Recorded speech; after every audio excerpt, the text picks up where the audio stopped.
Агай, айтсаңыз, сиз өзүңүздү бактылуумун деп эсептейсизби? Деги эле толук түрдө бактылуу болуш үчүн эмнелерди кылыш керек? Анткени азыркы жаш муун депрессияда жүргөнүн көрөсүз, стрессте жүргөнүн көрөсүз, жашоодон үмүтүн өчүрүп, өлүгүм келди деген көп адамдарды көрөбүз да. Эми ошол өлүгүм келет деген бул түздөн түз ошол шайтандын иши да. Ошол бактылуу качан болот адам эгерде сага Кудай ошо жүрөгүңө ыйманды берсе, мусулманмын дегенге сен бүгүн татыктуу болуп мен мусулманмын деп айтканың эле гана канча. Ал эми жеке мен өзүм мен ойлойм бактылуумун, Кудайга шүгүр деп сезем да, айтам. Анткени мына ушул парыздарды аткарганга мүмкүнчүлүк бар. Ошол бая айтып кеткендей себепчи катары дагы бир топ ушул жумуштарга себепчи болуп калабыз. Жакшы иштерге болгондо дагы.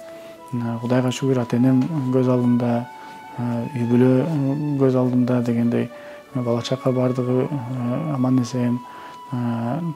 Маселе жакшы жашоодо эмес, маселе алардын бардыгында да.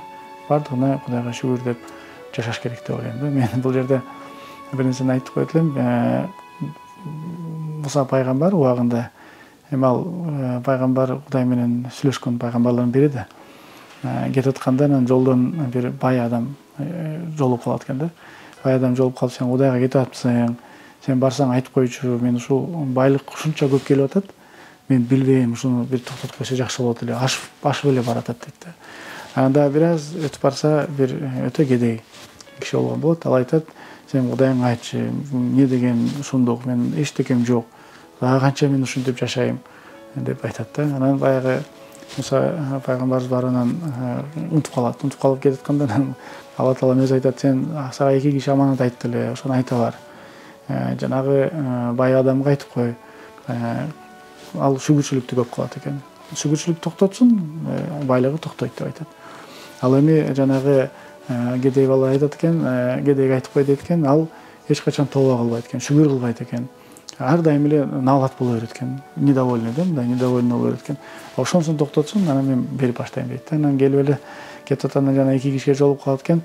Жана киши бай кишиге жолугуп айттымбы десе, айттым дейт, сен шүгүрчүлүктү токтотсоң, анда байлык токтойт экен дейт. Ал кантип мен токтотом, мен кантип ушул бойдон токтотуп калам, мен аны эч токтото албайм, мен дагы да шүгүр кылам деп сүйлөгөн жеринен баягы колундагы таяк алтын болуп калат да. Ал эми берки кедей кишиге келатканда ал келатып, сен тооба кылбайт экенсиң, сен шүгүр кылбайт экенсиң, ар дайым менен алат кыла берет экенсиң, недовольный боло берет экенсиң, сен бир күнү ушундай Кудайга шүгүрчүлүгүңдү айт десе, мен кантип недовольный болбошум керек, карачы эчтекем жок, эчтеке үйүм жок, бир да нерсем жок, кантип мен шүгүр кылам десе, жалгыз ошол кийими бар экен, катуу шамал болуп, ал кийимин дагы учуруп кетет экен да.